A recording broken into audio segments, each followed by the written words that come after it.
16ই December মহান বিজয় দিবস।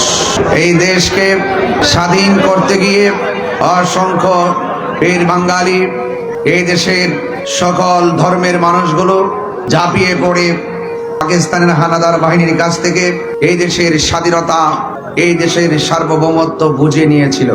এই মহান বিজয় দিবসের আনন্দ ঘন মুহূর্ত, 30 লক্ষ শহীদের তাজা রক্তের বিনিময়ে বাংলাদেশ আমরা লাল সবুজের পতাকা উড়াতে পেরেছি।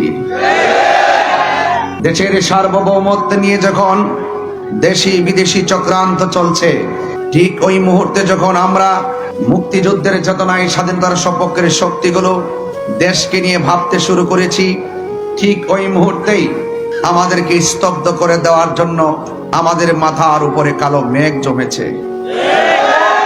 মেঘ কেটে যাবে, আধার কেটে যাবে, আলো আসবে।